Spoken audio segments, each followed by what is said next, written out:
दोस्तों, तो last time अपन ने एक सवाल होमवर्क में दिया था एचसीएफ का। और अपना टॉपिक चल रहा है एलसीएम एचसीएफ, है ना। तो इसमें होमवर्क में जो सवाल था 1.25, 0.25 और 0.5 का एचसीएफ ज्ञात करना है ना। और इसके पहले भी जो आपकी प्लेलिस्ट बनी हुई है गणित की, उसमें आप जाके एलसीएम एचसीएफ के पूरे वीडियो देखोगे तो आपको ये अच्छे से क्लियर होंगे।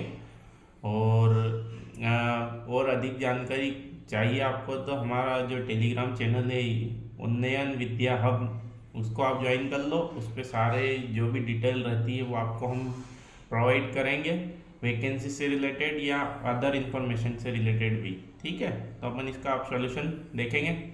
हाँ, तो अपना 1.25, 0.25 और 0.5। तो सबसे पहले अपन क्या करते हैं, इसमें दशमलव हटाते हैं, है ना। तो यहाँ पे 1 और कितने अंक है 2, तो 2 जीरो आ जाएगी।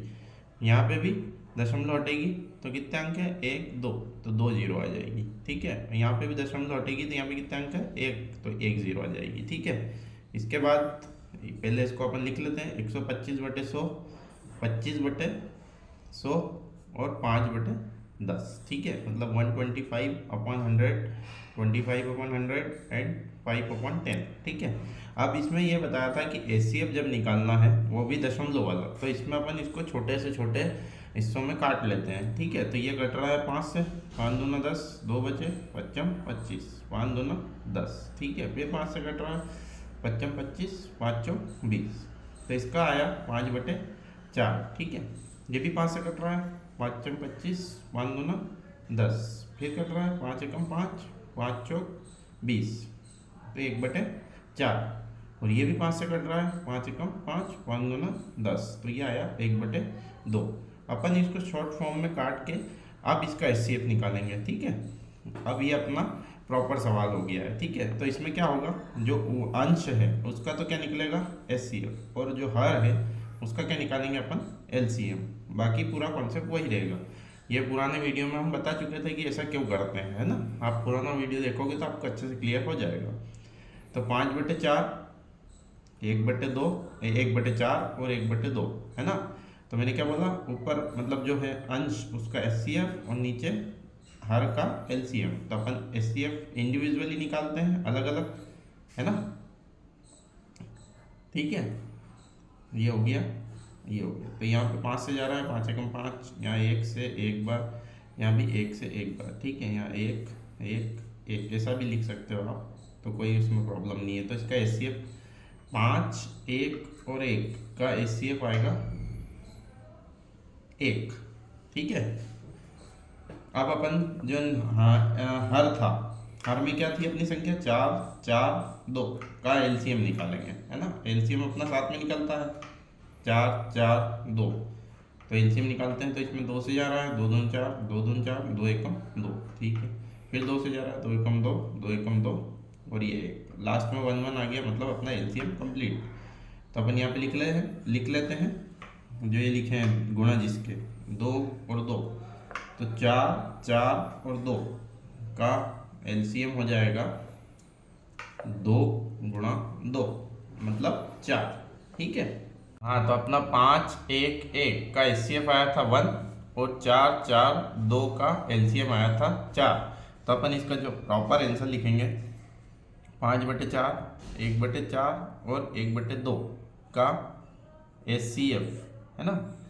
अपना क्या हो जाएगा 1/4, तो ये हो जाएगा 0.25, है ना। इससे इसको डिवाइड कर दिया 1/4। ठीक है, तो ये हो गया 0.25। तो अपना फाइनल आंसर हो जाएगा, इसको या तो यूं करके लिख सकते हैं या 1.25 जो अपना क्वेश्चन दिया था 0.25 और 0.5 का एचसीएफ हो जाएगा 0.25।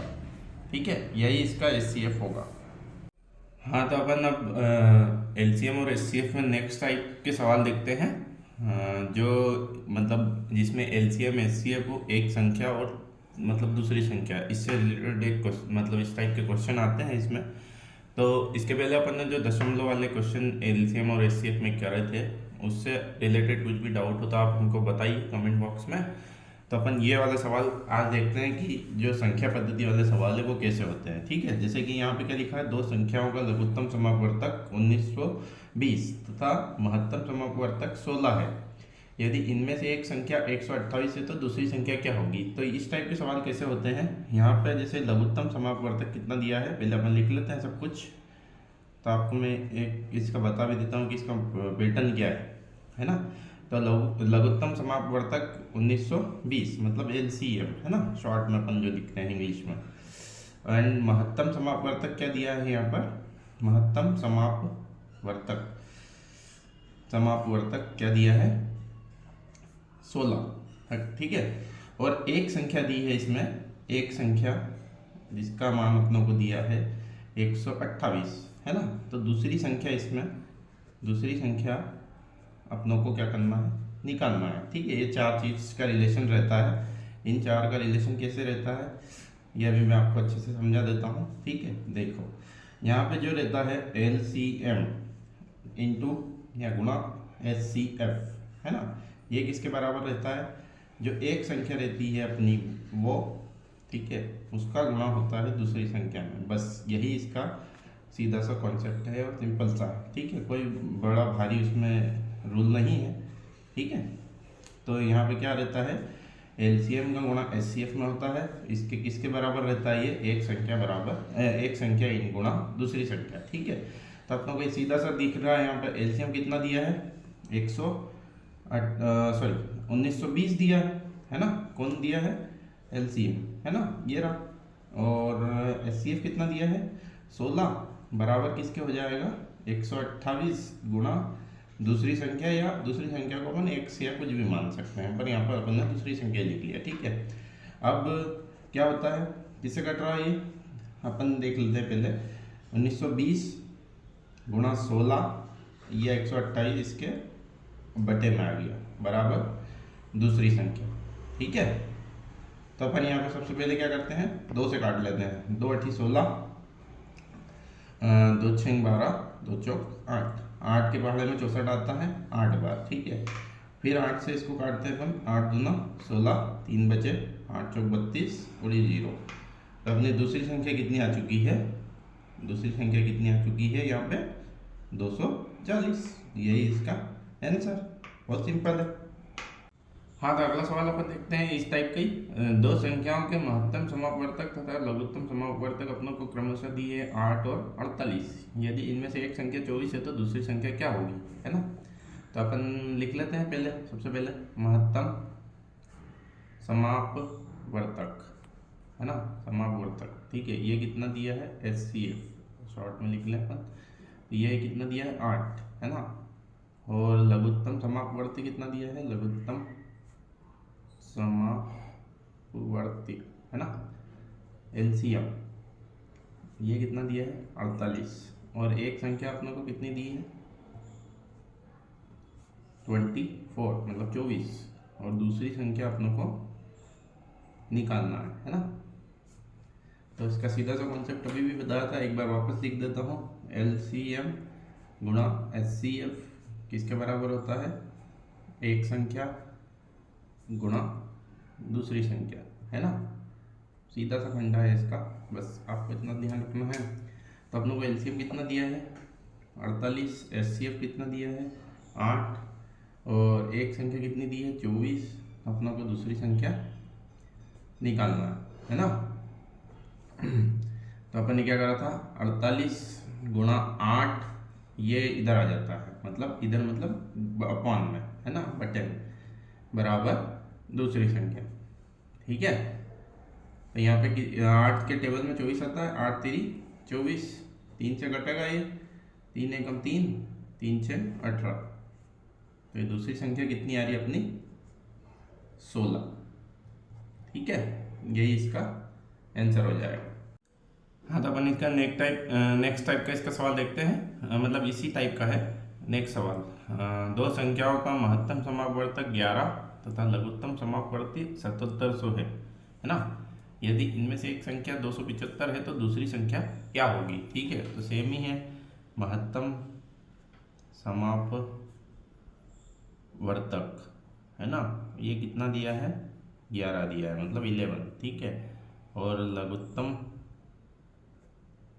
समापवर्ती कितना दिया है, 7700, है ना, 700, है ना।